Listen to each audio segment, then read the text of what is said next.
Now we're starting. Hey, What the yeah. heck? Oh, I almost had you. You're like, it won't. All right. There you go. Let me put it like right. Damn it. Hold on a second. All right, I'll again All right. pause the recording. All right, there we go. All right. All right. I guess three, two, one. All right. And welcome back to the reserve squad. We'll call it the midweek edition. So done a few of these with Rex, but now we're gonna join someone else. It's one of these things where we didn't do one last week. We decided to have a little break. Jeremy and I have actually talked about it, and it's good to get a little break here and there. Because the players sure didn't. But yeah, that said, we've got a mainstay with us. Normally we do a show on Sundays, and we didn't. So yeah, Jeremy, thanks for joining me. Yeah, thanks for having me. And apologies on the low camera angle. It looks like I'm in like some short film or something. This like some kind of indie film. But yeah, I'm glad to be here, Ben. Yeah, and I did have a script for Rex, but I guess we'll save that. One thing we do want to say is there's been a ton of stuff that has happened over the last week in international football, and we've decided to not actually talk about any of that until all the Nations League and all the qualifying is over with. So we'll save that for. Not bad. I'm gonna cut you off here. I think you're too kind to me because I can't stand international football. Maybe you can just give the fans a little bit of a taste on the Wales beating Ukraine, because I think that is dominating the airwaves right now. Yeah. Did you watch this game? I didn't see any of it. Only thing I saw were the images afterwards, which were really touching, and it was one of those things where like Wales hadn't been there in like how many years? Like 65, 64? Yeah. Well, sometime in the 50s, which I didn't realize, to be honest. There was kind of like both like two losers. Like there was not like a winner here. It was just like both teams would have been deserving because of obviously the Ukrainian situation. But did you watch that? I heard it was a heroic performance by Wales, their defense especially. With the keeper, I mean, the keeper had a Courtois like performance. Frankly, I thought Ukraine were the better side. To be honest, especially Wales got a goal from a bail free kick that one of the I guess defenders kind of deflected in. Yarmolenko. But that's right. Oh shoot, I didn't even think about that. But after that, they pretty much just sat in the box and just allowed pressure, and Ukraine just kept getting close. But Hennessy had, I don't even think that's their starting keeper. He had a bunch of miraculous saves, at least in that final 10 minutes. So it was a pretty good game for the neutral. And like you said, there, it's heartbreak for Ukraine. But it is important to talk up Wales' story. Because, like you said, they haven't been there. Well, I said at least since the 50s. I think it is the 50s. No, it's pretty unique that someone like Gareth Bale is going to be very interesting to think about in the history books when his career actually is over. Just the fact that he's been able to bring his country along to not only have some pretty good success in the Euros, but also bring them to a World Cup. And you mentioned the Ukraine situation. This definitely would have been something you imagine like the country could have used to kind of I won't say distract themselves with, but something to give them hope for. This summer we've seen the World Cup kind of do that with other countries, so it is a shame they didn't get to do that. And another thing that's kind of wild, I don't know if you noticed this. This is the only loss they had in the entire qualifying for them. So yours, that is tough. They had a bunch of draws, but yours qualifying is pretty brutal. Pretty brutal unless you're Estonia, and then or whoever's playing Estonia. So San Marino. San Marino. I was thinking Messi scored the 5 goals. I just looked it up. Oh, that's right. Wales last World Cup, 1958. And you want to guess the team that beat them and the player that beat them? I'm not good at that now. Was it England? Shoot, I think I lost. No, it's a team that's won a lot of World Cups. Oh no, Germany. This is close. It's awkward. Italy. Brazil. It's Brazil, Oh, and it's there you go. Pele. Okay. Oh, Pele scored a 60. So, kind of interesting fact there. huh. You can bust that out with your friends. There we go. And it is pretty unique that it'll be Wales and England in England's group. I believe they played each other. I don't know if they're in the same group. They played each other in Euros a couple years back, maybe like Euros 2012 or so. I think Wales might have even beaten them. I remember Bale having like a free kick goal. But that's pretty unique. That entire group is just a whole like international relations like thing. Everyone's got little got little issues with each other. I mean that's pretty exciting. But yeah, to kind of move on. Uh, so you know, there's a whole lot of stuff happening with Nations. We're gonna put that to the side at the moment. We've got a bit of a review show, like that Jeremy kind of talked about. So we're gonna go with a key result, a key player, a key transfer or change made in the season. So it could be a coaching change, could be a new player brought in, maybe a formation change, or tactics change, I guess, if we want to go that way, and maybe some ideas we have for next season. I don't know. We'll just have a little fun with this, and let's Oh, see. You want to get started with Aston Villa? yeah. We're gonna hop on over Arsenal, I guess, for Rex's sake, huh? Yeah, and Yeah. Go ahead. Go well, ahead. we'll just say they had a bit of an up and down season. They ended. It's never necessarily good when you end the season with a coach you didn't start with. So they finished 14th with 45 points, and yeah, I guess we'll go. We'll start with here. So, what was your key result for them? Yeah, you kind of go on a lot of different ways with this one, and I feel like sometimes I'm cheating when I'm doing this, but my key result is really when the season changed for them.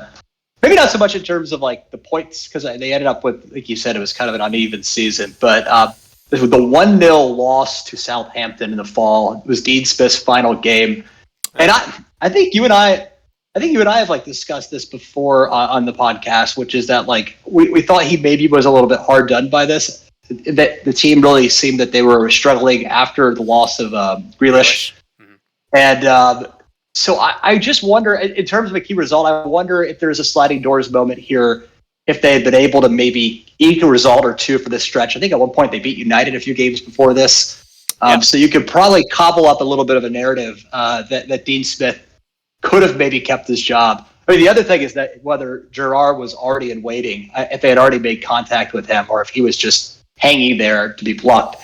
But yeah, that was my key result of the season, which is a 1-0 Southampton game. I don't know who scored the goal at that one. I'll have to look it up. I don't know if it was the James Ward-Prowse goal, but probably was. So, how about you, Ben? I think it was. Oh shoot! It wasn't Breja. It might have been Adams. Adam Armstrong Oh, in the Armstrong. third minute.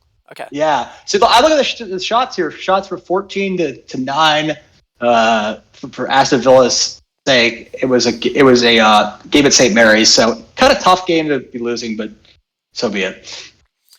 No, I like that you went that way, and I didn't really think about maybe that specifically was the reason why Smith lost his job. I just remember, and a lot of this, like you mentioned, they started the season obviously without Grealish, but they had a really bad end to the season last year also when Grealish was also missing Yeah. for them injured, and it just seemed they were never really able to overcome that. So they ended the season really poorly. I mean, at one point, the season before this, they were close to within top four range for a good part, at least Yeah. around that January period, and then they just really fell off. Um, I like how you went that way. I did a little something different. Nice. Kind of went with basically the last time they got a comfortable result, because it's very weird because we've got a lot of promise for them, maybe coming up, but they didn't necessarily end the season that great under Gerard, and so I basically just went with that. They had like a 3-0 win over Leeds, and other than this, and I think they were scoreless versus Leicester. Uh, they didn't really have a clean sheet after this, and I think after this win over Leeds, it basically secured their freedom. They were all at this point in the season. This is when they I think they even had like over 40 points, which that basically tells you how they ended because this was maybe a month or so. I think this is like early April when it happened, so, and they only got 4 points or 4 or 5 points after that. But I kind of went with that just because yeah, it was really the one time when the one of the final games where they kind of put everything together. Because like we said, it was well, it was also in between 5 games where they lost in a row. Uh, Yeah, I was going to ask you because it did seem like Gerard got that like new manager bounce, and the feels were all there when he first started, and he did have a few like solid games. I think he lost Liverpool just 1-0, and it yep. kind of came away. Everybody kind of came away impressed with him. Uh, did you think that like is the jury still out for you on him? I mean, the club's obviously really backing him. I just wonder if like how much of a leash he's going to get. Obviously, a leash because of his name and because of I think what he's done at Rangers. But I mean, do you think there's a situation, I guess, where you could see him maybe losing his job next season? Oh, what's weird is I don't necessarily know if I would have done this if I was Gerard. He's already brought in Xabi Alonso to kind of be his like assistant coach. Now Alonso, I don't necessarily know if he has personal head coach experience, but he wasn't part of a B squad in Spain. I don't know if it was Madrid or someone else. Uh, but I mean, so I that thought. Well, hold on. I thought that is that official. I know the last I saw was Neil Critchley from Blackpool took the assistant coach job, which I thought was a pretty good hire. But is Alonso still coming on that staff? I thought he was. Okay. Maybe I should do better research. If not, No, you're all right. You're all right. Yeah. um, yeah, I think Critchley's a decent hire, though. I mean, I think that he's obviously somebody who's really talented, and maybe he's been really good about attracting other teams' academy players and young players. Maybe, but that seems to be. I guess that's my confusion thing. That doesn't seem to be the direction that the Villa team's going. It's pretty much splash the cash and get whoever you can around the league and in Spain and in Europe. It almost seems like maybe they could go that. It might be better to go that sort of academy route and develop players instead of just spending a bunch of money. well, they certainly have a number, at least in midfield. Chuka Menga. Yeah. I should know these names better. Jacob Ramsey, or just two. You look at, and I mean, they just brought in barbecue or Kamara, who I think is like 20, 21, 22 as well. You imagine he's Wow. he's probably gonna immediately go into their starting 11. And Camby is pretty young. I mean, they've got a pretty good core, to be honest. At least in mid, they're fine in midfield. Their issues are maybe at the back, and there's not a whole lot after Watkins when it comes to like making runs, which I guess we'll get into. And maybe that's a good segue. So let's go with a key player for you. Yeah. Well, you said they have some problems in the back, but I thought the standout player for me this season was actually, and I cheated. I looked at who the fans' player of the season was, and it was Matty Cash, who, Who? this is incredible. He scored 6 goals this season, and he didn't even score a goal before this season. So he had his first goal this season for Villa, scored 6 goals this season. It's pretty respectable from the fullback zone. And, I think it was telling when Gerard came in and he quickly wanted to shore up the left back situation, Target. He took him out and got Digne in there from Yeah. Everton. Mhm. And I thought it was telling that he didn't feel the need to bolster the right side just because of how well Cash has done. And I honestly have been just impressed with the fact that it's another. I think he's from Nottingham Forest. Excuse me. It's like another championship player that made the step up in the Premier League and looked really good. Yeah.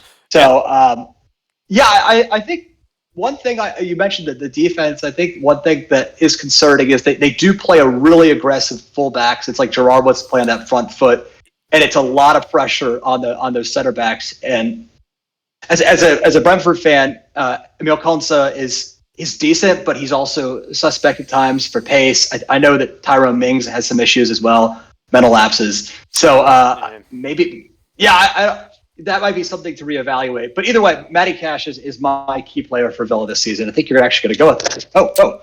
Lost you there. I think you're actually going to go with a former Brentford player. I like that. Yeah. You set that up pretty well. When you're talking about a former championship player, actually, coming into the league and hitting the ground running.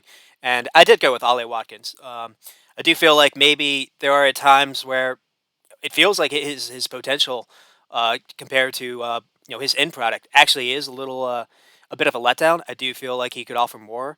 But then, that said, he really is isolated a lot of times when he's playing, especially with the way that the team is set up. Because behind him, yeah, you've got Coutinho, or you had Coutinho. We don't necessarily know what's going to happen with him because I think he was only on loan. But then you have someone like Buendia, who's kind of similar, and even Danny Ings, who neither Yeah. really have the legs to kind of make the same forward runs as Watkins. Maybe Leon Bailey will get a better chance this year, but it just seemed they were very narrow at times. They got the width from the fullbacks, or basically it was Watkins making the runs.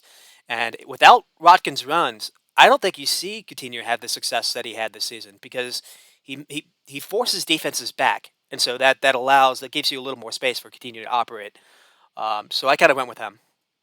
Yeah, I mean, the Ings thing surprises me because I think both of us would have said that like this guy would have probably been comfortable even at a bigger club than Villa, and I'm just surprised that we were thinking that maybe him and Watkins could play alongside each other. It seems like Smith and Gerrard did that once or twice, but it never seemed to really work out. Yeah, I mean, I don't know. I guess if you would have told me before the season that Danny Ings had what does he have, 3 goals this season or 4 goals this season, maybe less than I that. think he was seven goals and 6 assists. Okay, he's got more goals than I thought, but I guess it's in all competitions. I don't know. Does it surprise you just how poorly he's taken to this team? A little bit. I mean, maybe it's just one of those where I didn't watch a ton of Southampton, even though he was kind of the main guy. I don't know if he was playing off a striker at that. No, he wasn't. Um, it would actually be interesting to go back to see how he's getting those goals out with Southampton. To be honest, because he it I, he's also had a bunch of injuries over that time. Maybe age is finally getting to him. Well, he's not necessarily that Yeah. old either. I don't even think he's 30. It just seems he has lacked a little pace, and maybe just the way that Gerard is kind of set up, or the way Smith was kind of set up, he hasn't really fit with what they've been trying to do. But that's a good shout. And so that's a little bit of that. So let's go with well, this is probably obvious. We'll go with a key transfer or change. Yeah, I took you off the video because my audio is starting to crack here. But I think all of us are probably going to go with Coutinho, who is probably like one of the only players that they brought in this season that actually seemed to do, I guess, what we sort of could expect from him. I didn't think he was outstanding. I Yeah, thought there. I don't know. I'm actually not a Coutinho believer in some ways. Maybe that's my Barcelona bias, and I just cannot believe that Barcelona paid 140 million for him. That's another story. But I thought it was a key transfer just because of the fact he scored a lot of goals, and I think he did solve some of their creativity and goal scoring there. He also, I think, caused some. I guess if you want to use the word key kind of loosely, he did cause like some kind of headaches for Gerard. I think that I you think so. look at the fact that they also brought in Leon Bailey and Buendia, who are no slouches and are really talented players, and kind of kept them out of the team sheet in some ways because it's like there was just too many names there that were attacking creative, narrow players. Mhm. So key, I guess key in two different ways: key in a positive way and key in a sort of negative way too. But I think he's definitely the key transfer of the season. Yeah, I mean obviously I went with the same. But what's weird is no, I agree almost 100%. I think that it was kind of awkward uh, when or when he and Brudia will play together. It was almost redundant. And you mentioned the right word. They got too narrow at times for me, and neither were really great, tracking back either, which did kind of put a little pressure on their defense at times too, especially when you had the wingbacks trying to get forward. It seemed they got caught a few times that way. One game we didn't mention is Villa looked one of maybe the better first halves of any team I saw this season was their game versus Spurs when they really took it to them for the entire first half. And this is a game Yeah. they ended up losing 4-0. uh, they Spurs got an early goal, but basically after that it was just full throttle. Spurs really couldn't get a kick on the ball. I think Villa had something like 12 or 14 shots just for the first half. So you saw what they can do, but you also saw all it takes is just a little ball kicked over the top when they're trying to be too greedy, and they can get cut up. And we also saw what happened versus Man City that last game. Unfortunately. Yeah. And no, but one thing I did want to say is, he did come in and he had five. He finished with 5 goals and 3 assists, which isn't the worst return because he only played half a season. Ings was 7-6 and Brudia was 4-6. So and maybe Brudia just got unsettled, to be honest, with him coming in. That's possible too. So I don't know. That's a good shout. Let's go with ideas for next season. So this was going to surprise you, but the rug's been pulled out for me with the news yesterday. But I was actually going to go James Milner to Aston Villa, Huh? and my thinking is that I think they're likely to lose McGinn. I think there's some talks about him going to a few other clubs in the Premier League and maybe even beyond. Spurs, I know, lined up for him right now. I think even some talks. I think Chelsea, which seems a little too far for his standards. But I thought that this might be. It seems kind of like go back to what we were talking about earlier, which is that it seems like the American owners are sort of writing Gerrard a blank check at this point, and it looks like they're going out and they're getting all these talented stars from La Liga and elsewhere. But it almost gives me not quite Fulham vibes. Fulham a few years ago when they pretty much bought everybody from abroad and finished last in points and had a disaster of a season. But it's not completely unlike that. I just feel like they maybe need some kind of player to ground them. Now, I guess the argument is that was what Ashley Young was sort of supposed to be this season for them. But I think Milner probably has a little bit more of a presence in both the field and the locker room than Ashley Young, and he's a little bit younger too. And in terms of fitness, he's probably much younger, always passing the fitness test at Liverpool. But I just thought that would have been a nice little fit there. Milner, Liverpool, That's Gerrard. Yeah. I thought that would have been a nice little kind of area, especially that side of the park where you have a lot of players that are young and up and coming, but not quite experienced. So, but of course, you guys now go out and get James Milner for another season. So that would have been a win-win for us, Ben, right? You guys would have sold Milner. Or his contract or whatever would have ran out, and then you would have no longer had to see him on your team sheet, and then he would have been at Villa where you can enjoy him. So, one thing I guess I'll quickly add on is my feelings on him are definitely I definitely don't shy on them.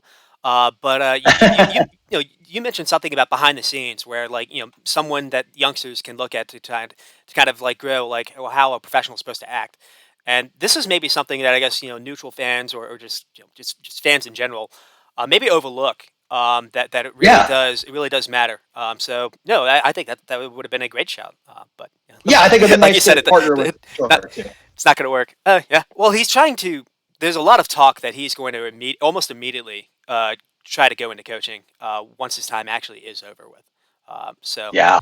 a lot of people have been kind of noticing about that. But I like the idea. Do you have anything else? Not really. I'm actually curious about Euros. You teased it out in the script here, and I really want to see. I think these are perfect Aston Villa players. So I want to hear what your thoughts are. Well, it really does depend what they end up doing with Coutinho. That's the reason why I included a certain player. If they lose him, I don't necessarily know if they can get this guy, but they've already got barbecue. They've already convinced Kamara of Marseille to come join this Gerrard project. So it seems Aston Villa might have some pull to go get people that are basically Champions League level players. So I went with Paulo Dybala, who I think would be on a free. And you kind of insert him into this little 10 role that Gerrard's kind of created for Coutinho. I think he could still work. I mean, he just scored for Argentina the other day in that I can't say the word in that game versus Italy. He had a bit of an up and down year for Juventus. It seems he really suffered once Chiesa went out, and it just seems I don't know, a different scenery. There's been talks forever linking him to the EPL. I think this would maybe be the time to do it. Now, again, this really just depends on replacing Coutinho. If they Because I'm pretty sure he's still a Barca player, right? Yeah, I think I last I heard that was going to be finalized, but let's see. No, he signed. We missed this. This is 4 weeks ago. Oh, well, never mind. That makes us foolish. uh, Because I thought he was, but I was Philip Coutinho joins former Barcelona player Philip Coutinho joins Aston Villa permanently 4 weeks ago. BBC and Aston Villa's own website. well, there So we yeah, go. so maybe no Dybala, but I saw another name you had on here, and I was curious about because I think it's sort of a forgotten player, even though it's 1 year out from the Euros. Well, the other cheek thing I was going to say is it Dabala's keeper or international keeper is Emi Martinez. Maybe you could have convinced him. I just wanted to get that out there. But yeah, I mentioned that there's just it's just Watkins and just himself, and I don't know if Gerard actually wants to play with this. It's kind of this weird uh, four with the wing back or the fullbacks going high with two in midfield, and then basically like two double tens and then just a single striker. I don't necessarily know if he wants to play that way. I feel like he maybe eventually switch to a 4-3-3 with having other another player up front to play to either offer something in the attack. So I went with Alexander Ishak of Real Sociedad. Uh, Now he doesn't necessarily have the numbers, but I think this guy is EPL ready. You kind of mentioned what he's been. He impresses anytime he does play for Sweden. Yeah, But he's not just tall. He's really good on the ball. He's very clever with his feet. He can make these runs in behind, and I just think he would give something that for Watkins to either run off of, or maybe Watkins could run off him. I just think they would make them a little bit more versatile. Yeah, I just kind of just took a flyer out on him. love it. I love it. Right, and frankly, we'll get to a team that I wouldn't have imagined saying this at the start of the season, but a team that was actually quite entertaining when it came to just kind of keeping us on our toes, and that was Burnley, who did finish in 18th with 35 points, and out of all these times when I picked them to go down, this was the 1 year I didn't. I kept thinking, well, once February and March come around, that's dice season, and apparently at the end of March, the owners agreed that that was the end of dice season as well, and Fool so me once, fool me twice. I'm with you, Ben. I've been fooled so many times by this team. I didn't even go near them, and maybe that's the magic that kept them down. So good, glad to hear that. so let's go with your key result. Yeah, bias here, but this is a game I watched this was right after the birth of my son. I was watching a lot of Brentford and soccer and um, doing a bunch of other things. And Brentford beat Burnley 2-0. Now, Burnley smashed Brentford earlier in the season 3-0, probably the most decisively that I think Brentford was beaten all season. You could include even some other results by, even Liverpool beat Brentford pretty handily and United. But I still thought that Burnley just outclassed Brentford completely. And just like Brentford didn't show up that day. But back at Brentford Stadium, at the Brentford Community Stadium, it was a really, really tight game. And I think this one was 0-0 in the second half. And if I'm not mistaken, I think Jay Rodriguez came in and hit like a whirly against the crossbar. And I've referenced this before, Ben, but I remember you were texting me and you said, right now, if someone comes to you and just says, do you take a draw? I said 100%. Yeah. And it's just because it felt like Burnley were the ascendancy. And then, sure enough, I feel like this was actually this was right after the Norwich game, but I feel like this was like the real like Eriksson moment, which is then he had that really like cheeky little move on the left flank and a left-footed cross in for the goal to Tony, and then Tony scores a PK right after that, and it was like, holy crap! This essentially decided the season for both Brentford and Burnley. So that's my result of the season. I didn't dabble and look what was around it. I think that was right sandwiched between Chelsea and Man City, which is tough. But had Burnley gotten a result there, even a tie, I think that would have really changed their fortune. So Thanks. Yeah. that's my result of the season. I'm curious if you've got something different. I do. It's actually really funny because that you spoke so much about that Burnley Brentford game because that was the game I was going to focus when we get to Brentford. Um, but I went with the 2-0 loss to Norwich. Pookie, I think Pookie maybe got both goals, but Norwich ended up getting a goal late to really make it worse than it was. But this pretty much kind of sealed their fate. I thought this was a game. This might have even been Dyche's last game, where had they been able to at least I don't even say to get a try. Had they gotten 3 points here and made separated that gap, because for the longest time they weren't even in. They had found a way to kind of get themselves out of that relegated spot, and this was really a big moment for them that they ended up not taking. And I do think it was the last game that Dyche had, so I'll go with that. Oh, actually, I want to jump in. There is a game I don't think we ever even talked about on the cast, but it was a midweek game, and honestly, this might be the game of the season for Burnley, which is they lost a 1-0 game like four games before the end of the season to Tottenham, Well, and they beat Spurs, one of them. the beat Spurs at one of them, but Harry Kane scored a really dubious penalty, a handball. I mean, it's something we maybe could talk about later. Is like just Yeah, the weird handball calls this season. I I think it might didn't. have been. I hated this call. Yeah, it It wasn't. was it was a terrible. It wasn't. I think it was Nathan Collins. It was No, it was a no, it was terrible. It was Ashley a Barnes. it was a friggin' terrible call, and I thought for the most part, like Tottenham, who was riding high that moment, didn't seem to really create anything. I mean, like there was a few a couple Kane chances here and there. I think Son was mostly quiet, and I think had other than that, like that penalty call, I think this would have finished 0-0, which would have been looking at the results at the end of the season would have been enough for them to stay up. So, That's a um, great. I didn't. Yeah. I mean, I ended up actually doing this game with Rex. So kind of funny he's you, gonna you, he's you gonna brought bring this up. this one up. He's gonna bring this one up. Yeah. Well, maybe because as an Arsenal fan, after this game immediately followed that big Arsenal result for Spurs. And what was really funny is I ended up making a joke even on that episode where the last time that Spurs had a giant result, they had just beaten Man City and they turned around and played Burnley midweek and lost to them. And Yeah. you almost had the same thing happen. It was an early game too, but Spurs were awful that day. I think they only had one or two shots on target the entire day, and that's a great shout. I can play. I kind of forgot about that. So let's go on to your key player. This will be interesting.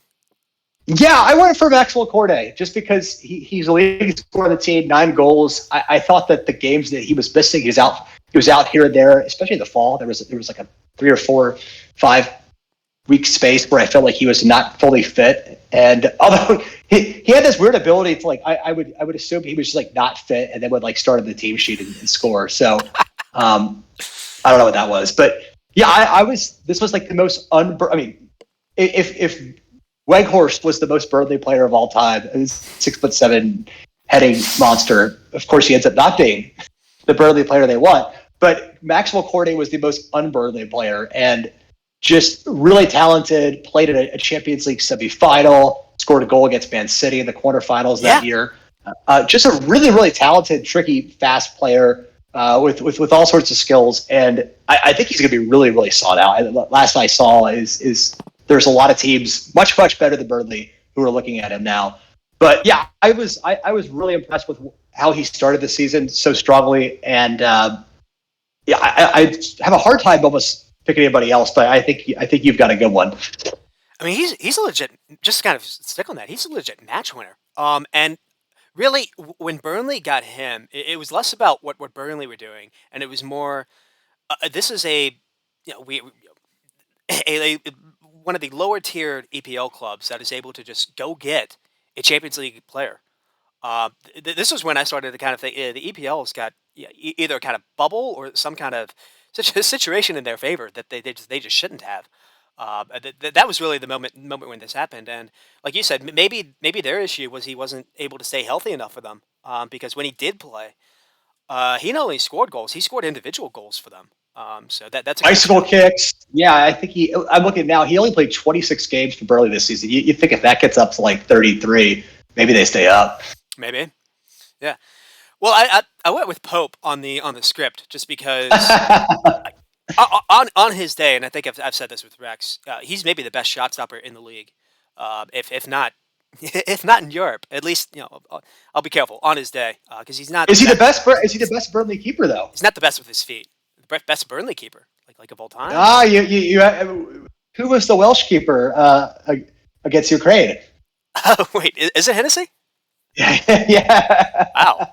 Well, that, But no, no, I guess that'll be good for them if, no if they lose. If they lose, I've been licking my lips for that one. But yeah, go ahead, Ben. I need to do more stuff with Rex because he doesn't have tidbits like that. Um, no, I went with Ben Mee, which is not someone I would have expected. But Nice. they ended up losing him. I want to say maybe in February, maybe the 1st of March, and they didn't get him back. So they ended up playing with Nathan Collins and James Tarkowski. That entire stretch was not the same player, and Burnley was not the same player when it came to defending deep in their blocks. Limiting chances. Winning headers when balls were crossed in. It just seemed all of that kind of changed, and I think they suffered from that. So that's what I went with. I like that one. Somebody who might be sought out, I think now. I think that back line partnership of Tarkowski and Mee. Although one of them, I think, one of them has a really serious injury. I think is it me or It is me. Yeah. okay? I don't Yeah. know the injury. I mean, he's been out since, like I said, either late April or maybe the beginning of March. But Yeah. I don't Tough for them. I don't actually know if he wouldn't be able to like if it's so bad he wouldn't be able to start the season. I didn't actually look into that because he was going to be a player I would suggest for someone. Ooh. So let's go with we kind of touched on it a little bit, but let's go with your key transfer or change of the season. So I kind of went back and forth on a few of them. There was one change I thought that the interim manager made, which is that he actually moved Dwight McNeil to the opposite flank. He was playing on the left side under Dyche, and I feel like once he went back to the right, he actually seemed to shine again. It's like Burnley seemed to have some some width, and they had some width going down that side, and I think they were able to get some more balls in the box. But just as a cop out again, I think just the fact they got Cornet was such a key transfer for them, and I don't think anybody else really came close to his quality for that team. But yeah, just between the two of them, I think that was important. And maybe another thing on Cornet is I think that Whitehorse, who I think you're probably going to mention, is I thought that he actually in some ways hurt Cornet because it was like another player that had to play up there, kind of like the same problem we talked about with Villa. And then Cornet went back to playing out wide or in the midfield, and it's like, had you maybe gotten that dynamism from Cornet that you got when he played up top, that might have been a few more goals. So those are my three different key transfer changes I took a cop out there. I like that, and something we could also say, losing Dice and bringing in or appointing the caretaker. Because do we know his name? Is it the caretaker? I do name? Not. I feel like I do not remember. Vincent Company. Vincent, that's what the current manager is now, is Vincent Company, which I think is interesting. Is he actually? Is that official? Last I saw, it's almost going to happen. Right. Which is you're talking about. I'm stealing your thunder, but you're talking about the change of the Premier League from France and the hierarchy and the smaller teams. Stealing from the big teams in France. But Vincent Company was manager of the Belgian Anderlecht, which is historic club, plays in the Champions League every other year, and he's leaving Anderlecht to go to Burnley in the Championship. I was stunned by this. Yeah. Stunned to see the rumor. But yeah, so I thought that was odd. But sorry, go ahead. No, I like that. Well, I mean, one thing I was going to say is I remember it might have been after their first win with the caretaker. One of the I don't think it was Nathan Collins. One of the players gave a post game interview and said, "We're enjoying our football again," which was just a weird comment to say because it was if there was any kind of layover where they were missing Dyche, it didn't come across in that interview. Which was really weird because like you said, which is actually funny, but Ben, because I feel like that actually caught every pundit wrong. Because I remember, it was almost universal when he was fired that this was going to be a bad thing. Doing? Right. Yeah, Everyone relegated. I fell for I this was too. guilty of. I Everyone fell for this relegated as Burnley well. at that point. Like Yeah, there would be dressing room lull. Like what in the world are you guys doing? And they went on. They they had a draw and I think 3 wins in a row. Under this guy, talk about a manager bump. They should we should learn his name because we should call it that guy's name's bump. Uh, Mike Jackson, I think it is Mike Jackson, Jackson. Okay, which is the The most Jackson bump. impossible to remember that name. Um, no, I did go with Wankhorst because it wasn't just that they sold Chris Wood to bring him in, and it's Ah, I mean Wood didn't necessarily work for Newcastle either. But something we're going to get into is we don't necessarily think Wankhorst is a bad player, even though I think he finished with 2 goals and maybe 3 assists for Burnley. It just didn't necessarily seem the best fit, and maybe I don't necessarily know if they stayed up with Wood. Even though Wood did seem to kind of come along for them towards the end of the season before. Him and Vitra were actually a pretty good tandem when they were played. So I kind of went with that. It was maybe a different kind of player. And you maybe saw that out. Maybe that affected Cornet, like you mentioned. So yeah, we'll go with that. And well, you kind of sold a thunder a little bit. What are some ideas for you for next season? yeah, we talked about company, but my big thing is looking at the inevitable breakup of the squad, looking at the fact that we'll lose Corday, probably lose Weghorst, lose at least one of those center backs in the back line.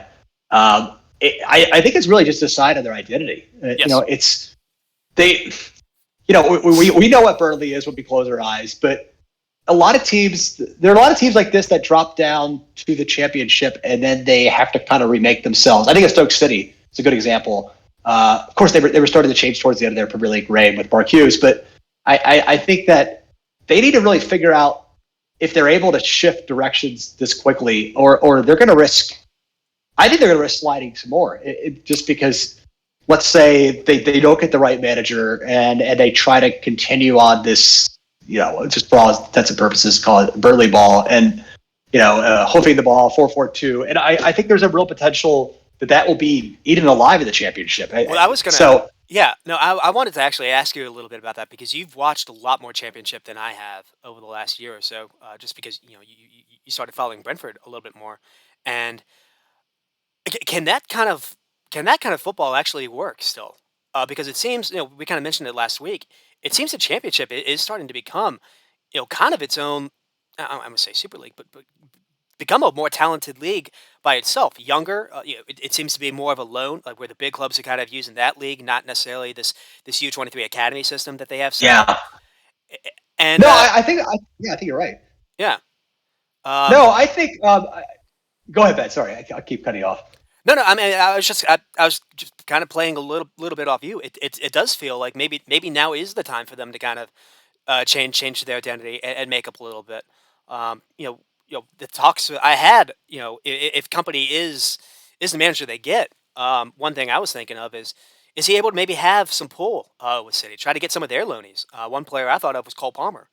Um, Yeah, uh, you know, Drex talked about James McAtee had a ton of goals, at least for their academy system.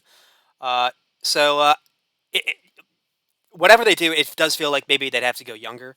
Um, I don't necessarily know what they have in store for Dwight McNeil. You figure maybe he would have some suitors, but if not, maybe him being in the championship wouldn't be the worst for him because he's still only 22 or 23. And frankly, I was kind of disappointed. I wanted him to have a little step up, and we didn't necessarily see that. So maybe he'll getting to play under someone like company. Maybe it has some appeal to him. So and one other thing I wanted to say is they're probably going to lose Pope. You imagine.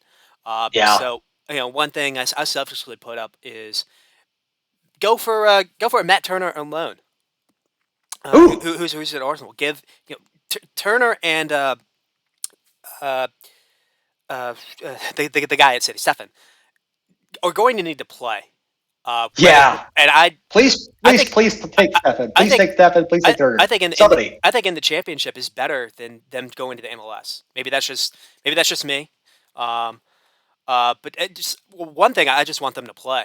Uh, so I kind of threw that out there. So we'll I see. love that. I love that. And those are all great ideas. And please take all of our American goalkeepers to championship clubs. We would love that. Yeah, but they have to play because Horvath I think is on Forest, but he's like their second guy. But Yeah, you gotta play. That's the only thing. that's true. Um, Although, of course, playing didn't really help Daryl DK, and he looked so good in the championship, and then his career's gone kind of sideways. So, um, well, he got hit yeah, with a pretty bad injury, but yeah. yeah. I think that's probably most of it. All right, so I don't know what we're doing for time, but well, let's. I got about 18 minutes for Well, me. there we go. All right, well, I'll let you be the stopwatch. Let's get into Brentford. Ah, This is maybe a surprise to some. Maybe after after hearing all you said with this Moneyball idea, I did not pick them to go down at the start of the season, but I didn't pick them to finish 13th. Um, and you weren't necessarily comfortable until they got 40 points. They finished with 46. So let's go with let's basically allow you to talk about Brentford a little bit. Let's start with your key result. yeah, it's funny. The evolution of how I felt about this team. At the beginning of the season, I felt really comfortable just because I thought this team was going to do well, and some of the underlying numbers, some of the podcasts I was listening to that were smart people, smarter than myself, were saying that they were going to be all right. And then it felt like they just completely hit a wall mid-season Hmm. with a bunch of reasons, injuries, and I think a little bit of fitness and adjusting the championship. And the key result I chose was actually, I think it was Eriksen's first full game. And the amazing thing about it was he played the full game. I think that we've talked about this before, is just how stunning how his fitness was. And it was the 3-1 victory over Norwich on March 5th. And Oh, okay. this is a game that actually started off not great for Brentford. It kind of happened like the other game against Norwich, they lost. Yeah, Norwich People scored forget first, that. right?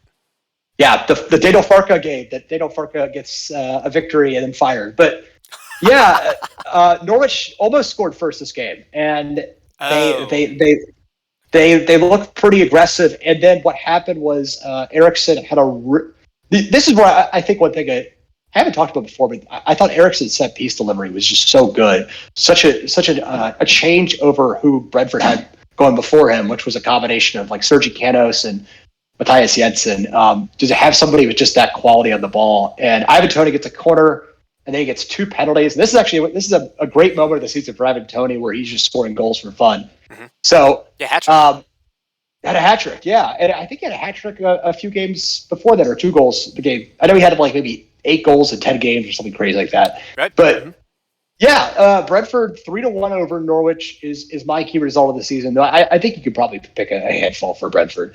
Hmm. Well, I went with something similar, but I mean, one thing I did want to mention is uh, that 4-1 win over Chelsea was kind of like the Yeah. hello Brentford moment.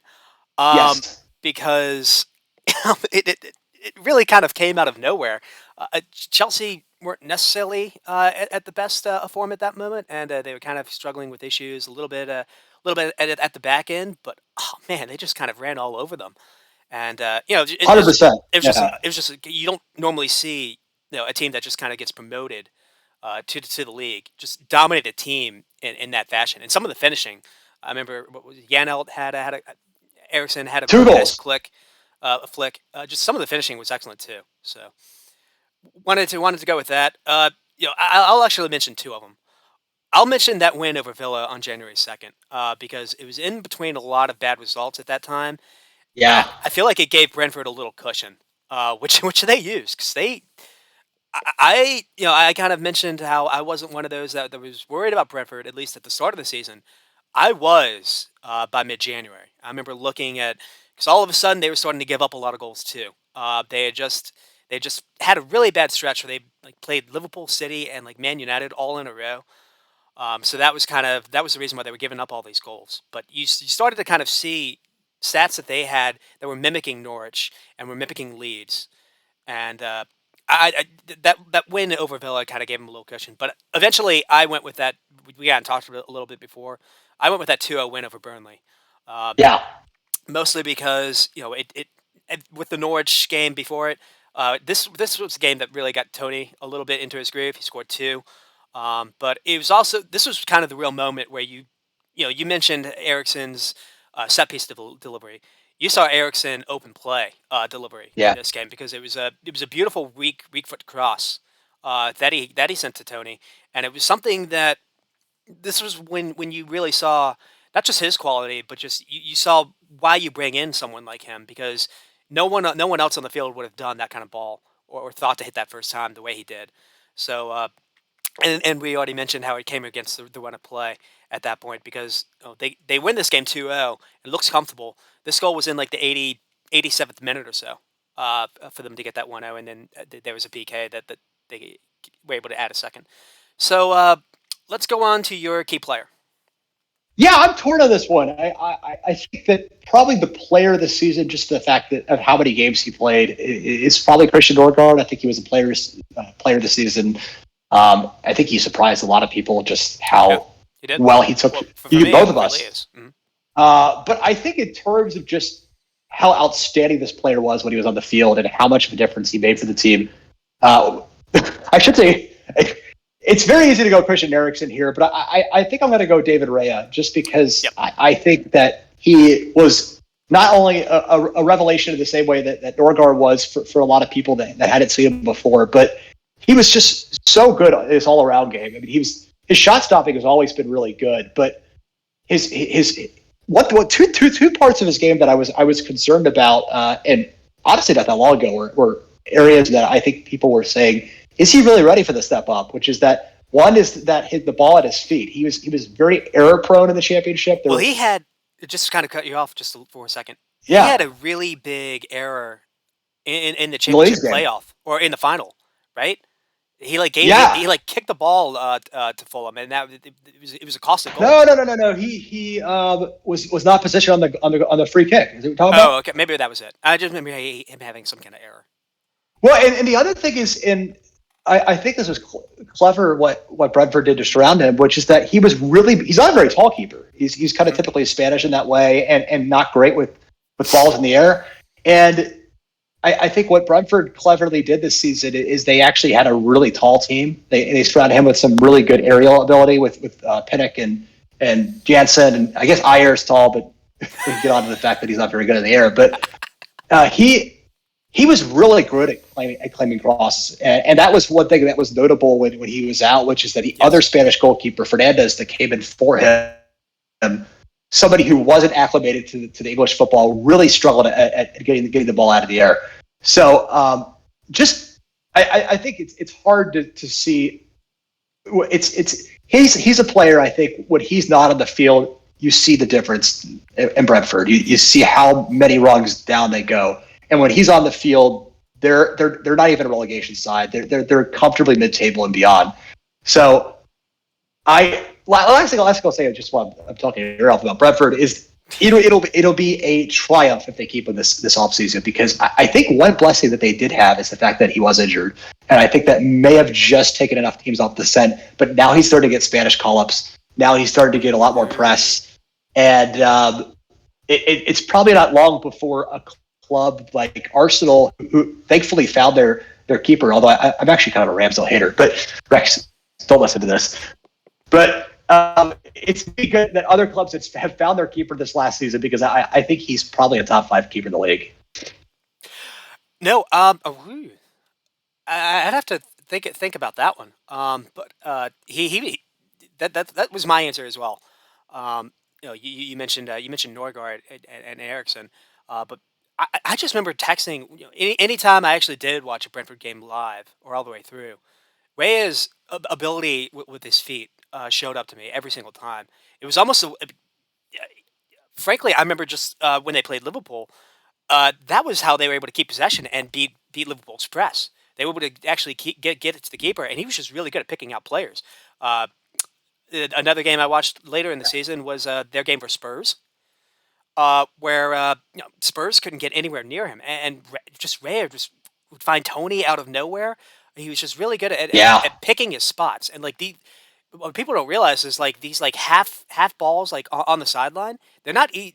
it's not the easiest thing to hit. It's very easy to hit it with too much power, where it goes you either hit it too short or it goes out of bounds, which is what we normally see, especially if you're getting pressured.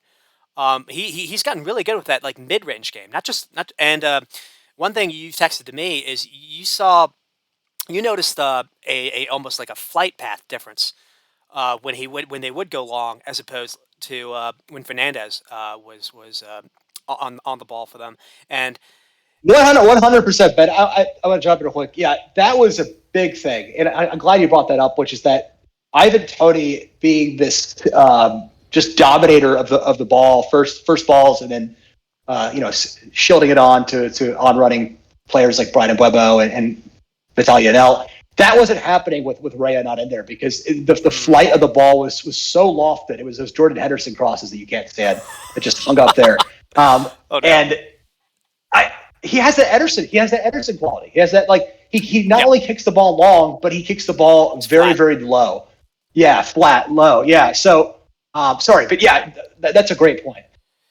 And well, and one thing you mentioned maybe top five is, and one of the reasons why I've actually talked up Ramsdale a little bit is you almost have to have a keeper that's good with the ball at his feet. Just the way everyone seems to be pressing these days, and it's a different game, and that just helps you. One, everyone's kind of doing it, where everyone's kind of every coach is telling their players to play from the back, and what that's doing is it's actually leading to a lot of goals because teams aren't necessarily good at doing that. When you have a keeper that is basically another player on outfield, you can outnumber teams. And it's unique that someone like Brentford does have a player of this ability. I'll give him top five ability at least on that end. Maybe I will come to agreeing with you on that. Top five. You'll hear it. You heard it here first. And you kind of mentioned. I think he's like what 6'1" or maybe six. Yeah, He's a short 6'1". okay. Yeah, I guess he's taller. He's taller than I'm probably giving him credit for, but he definitely looks something. He's got like that low center of gravity for his height. Because there was a game that I was watching where I actually ended up texting you either during the game or after the game, where I was like, "It's actually a blessing for you guys that he is like 6'1" or so." Because like if he was 6 feet. if he was a little bit bigger, I do think a lot of the big clubs would come calling for him because you don't really see a flaw in his game, in his shop stopping or anything else. So yeah, Stay under the radar. Please stay under the radar. We love it. We love this. there we go. All right, this is maybe easy to answer, but Why, why are we even doing this category? well, I'm gonna give maybe a different answer, but let's go with the key transfer or change. Ooh, I'm fascinated to hear this. I think it's it's Christian Eriksen. I mean, he's probably the difference between this team staying up and not. That sounds dramatic, but obviously players like Raya and Tony getting their form and health back was a big difference. But I mean, what a blessing it was to watch this player. I'm starting to lean towards the fact that I just cannot see him being on this team going forward. I just can't imagine. His phone's ringing nonstop with London clubs and Parisian clubs and whoever else. But I think it's a mistake if he goes, but that's another thing. But yeah, he was just such a difference between what else Brentford was putting out there in the midfield. Yep. Brentford really struggled for creativity without him. They almost became a little bit like almost kind of like Sheffield United, where they were a bit combative. They were really good on the counterattack, but they sort of just lacked ideas. And Ericsson kind of gave everybody a little bit of breathing room, and he connected the attack in the midfield. He connected the midfield and the defense. He was perfect, and it was such a privilege to watch him. And it was honestly such a interesting thing to see a player like that of that quality dropped into a team like this and just see what a difference. Because we think of soccer as kind of like this. I think you've heard me talk about this before, as like this weak league sport where you're kind of only as good as your worst player. But sometimes it's kind of like basketball where you can drop a really, really talented player into a weak team and suddenly they're the Cleveland Cavaliers. So yeah, that's to me is the obvious answer. But now I am super curious who you're going to go with. Please tell me. I mean that is the obvious answer. But because another thing that you mentioned how it completely changed how they were playing. for the longest time, it seemed like they were really suffering for open play goals. Yeah, So one thing you saw that was different is it was him on the ball making decisions, not necessarily Tony having to drop deep. And one thing you definitely saw towards the latter part of the season was a formation change. Um, they stopped doing Frank stopped necessarily doing a back five or playing only two in midfield, and it almost started playing a 4-3-3. And he started adding another attacker, and started playing Wisa up top. And so yeah, that's kind of it's what I huge. that's kind of what I I would like that do, one. because we did a little thing together, basically on Brentford, at the start of the season. And one thing you mentioned is he doesn't necessarily do a lot of formation changes, or he kind of just sticks to whatever. And I remember being kind of, a little worried about that. So we saw a little adaptability in Thomas Frank, and so I thought that was pretty big too. And obviously Ericsson was the reason or the key to all of that. So, and that's kind of a good segue into maybe your ideas for next season. Yeah, I frequent obviously Brentford transfer boards and rumors and message boards, and one player that they're linked to is I guess an area of concern that I've had for Brentford is that right back zone. I know you're not a Sergio Canos fan. I think sometimes he's very frustrating, but I think he is a really hardworking player, but he's not a fullback. And Hmm. even with Brentford changing to that 4-3-3, they're probably going to need a more traditional right back there. So now they start playing Christopher Ayer there, but playing a 6'7", 6'6" center back in a wide position can only get you so far. So I'm looking at this guy Aaron Hickey. I don't know if you're familiar with him. He plays at Bologna, It's and a it's a he shame it's a is shame Arsenal, or I mean, it's a shame Rex isn't here, because he's all about yeah. this guy. Yeah, and that's my concern is that I think the secret's pretty much out that he's going to go to either Arsenal or Tottenham. But he was very early linked on with Brentford as another fullback for their other side of the pitch, which is Rico Henry just dominates that left side. They can just pair somebody with that quality on the right side. So yeah, this guy's 19 years old, plays for Bologna. Kind of funny to see a Scottish player playing in Serie A. But here we are, and he just looks the part. He's got good height, he's got good speed, he's really good on the ball. Kind of reminds me of actually Arsenal's other fullback, Kieran Tierney. Hmm. And so it would be awesome if they got him. I like you said, if he's being called by Arsenal, he's probably gonna go to Arsenal. But definitely an area that I think they need to address is the right back zone. So Well, I don't. uh, I know they're all about the money ball, and I don't really know what their finances are. But this is actually, I'm just thinking this on the fly. Is they got Ager from the Scottish League, and so yeah, it does seem they don't hate scouting that league. One player that popped up all throughout Europe, basically, was a right back that played for Rangers, in Tavernier. ooh, And at least his goal contributions was really up there. And I actually talked it up with Rex. I was like, why isn't anyone going for this guy? And it's because he's 30. But ah, for a team like a team like Brentford, that shouldn't necessarily matter. It's all about really it's surviving each year and trying to build on something. And 30, 31, if you still have legs and you can still move, that shouldn't really be an issue. But maybe he's past the age where a lot of big clubs are going to come calling for him. But I, I watched them in the final, in the Europa final versus Freisberg, no, Frankfurt. Frankfurt, And yeah, or Eintracht Frankfurt, yeah. yeah, and it's just it didn't really make sense to me why this guy was stuck at Rangers, to be honest. So I don't know. That's kind of a shout. I had to think of someone new, because I was also thinking of Ben Mee, but if he has a pretty bad injury, that kind of puts that out. But I don't necessarily trust Jansen. And towards the end of the season, when I did watch Brentford, Sorensen seemed to be pretty poor for you guys. So I feel like maybe you can play Ager in a two at center back instead.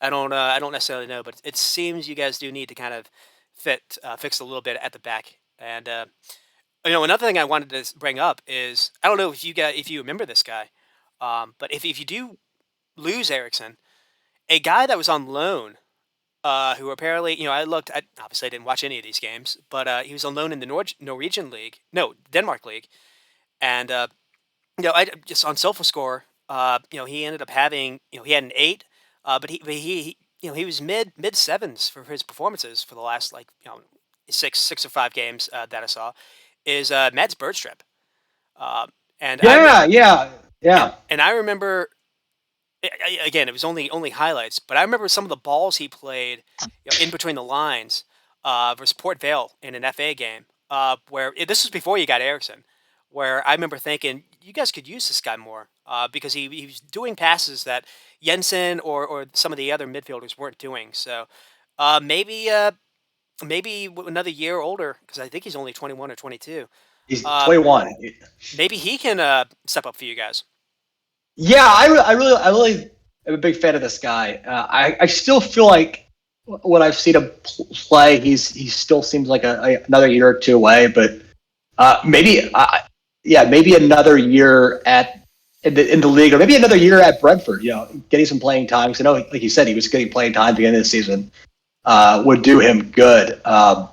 Yeah, I think that's a great shout. I think also just Brentford's been really, really, they've demolished their academy. I think they're reopening it now, but their B team has been really fruitful for them, and to have another player there succeeding, and joining the first team, I think would be great for them. All right, and how we doing on time? We got one more. I gotta probably go, but let me quickly touch on. That's pretty much it. No, I gotta go. All right. Well, I guess we'll end it there. So Yeah. this is just I guess a teaser. We got I don't know how many teams we went through, but we got we'll get to everyone else in the league. Finally, maybe next episode we'll get to talk a little bit about Liverpool. I'll get to do what Jeremy did. We've got I guess when we have Rex on, we'll talk a little bit about Arsenal as well, and Ooh, obviously United. we'll try to get to everyone. So I don't know. Oh, This is we kind might of want to fun. avoid. I might avoid United. there we go. Well, rest in peace for United. But I don't know. This is kind of fun because we spend a little bit more time talking a little bit more about teams Yeah, we I'm kind a of fan. I've always sometimes ignore, or we don't wouldn't necessarily get to. So I like this more top down look at teams that we, like you said, we don't talk about a lot, and games that we even skipped probably in the middle of the season that are actually turned out to be really crucial ones. So that was a lot of fun, Ben. Thanks for having me. all right, and I guess with that said, that's it. So do you want to send us out? Yeah, all right. For everybody here at the reserve squad, it's two of us here. You stay squatter. All All right, right, I excellent. gotta run. But that was actually really fun. All All right, man. I'm gonna right, see ya. stop recording now.